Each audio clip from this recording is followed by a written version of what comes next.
Қайырлы күн, қадірменді оқырмандар және әріптестер.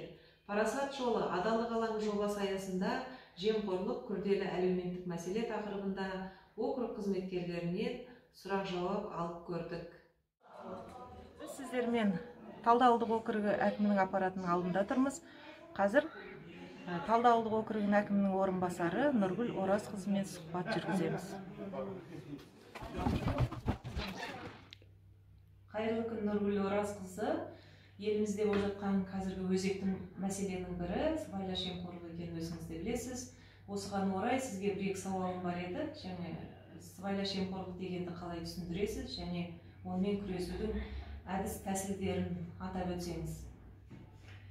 Енді сыбайлас жемқорлықты пара беріп сатып алу, лауазымды адамдардың, саяси қызметкерлердің сатқындығы ретінде сипаттайды.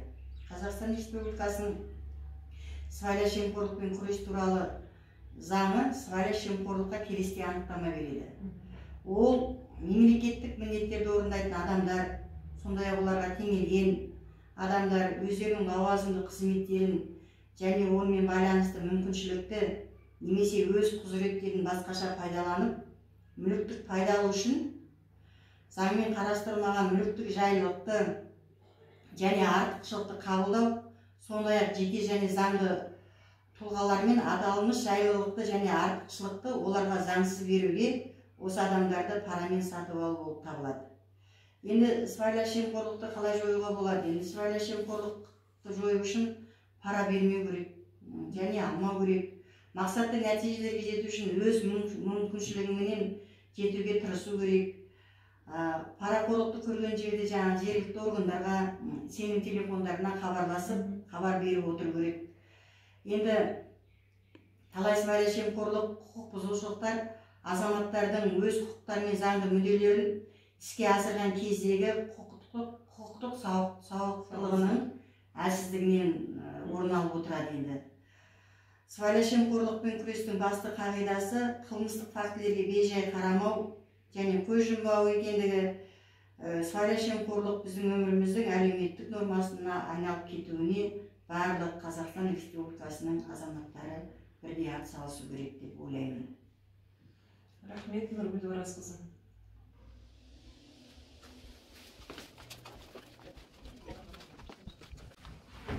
Қайырлы күн, Гүлназ Смайылқызы. Құрметті оқырмандар, біз еңбекші ауылдық дәрігерлік амбулаториясының меңгерушісі Гүлназ Смайылқызының қасында отырмыз. Сізге бір сұрағым бар. Сыбайлас жемқорлықтың мемлекетке тигізетін әсері қандай? Сыбайлас жемқорлықтың мемлекетке тигізетін кері әсерлері ол бірнеше түрлері болады. Яғни мемлекетті бұзады, кедейліктің өсуіне ықпал етеді, үкімет беделін түсіреді, қызметтің сапасын төмендетеді, қылмыс пен терроризмнің өсуіне ықпал етеді, мүліктің теңсіздігі арттырады, мемлекеттің әлеуметтік міндеттемелерін азайтады. Тағы басқа әртүрлі себептер болуы мүмкін. Рахмет. Талды ауылдық округ әкімі аппаратының жастар іс жөніндегі әдіскер нұсқаушысы Әбіләкем Ақжол, сізге бір сауалым бар еді. Осы елімізде болып жатқан өзекті мәселенің бірі сыбайлас жемқорлық. Осыған байланысты пара мен сыйлықтың айырмашылығы неде деп ойлайсыз? Жалпы бұл сұраққа жауап бермес бұрын пара мен сыйлықтың айырмашылығын түсініп алған дұрыс деп ойлаймын.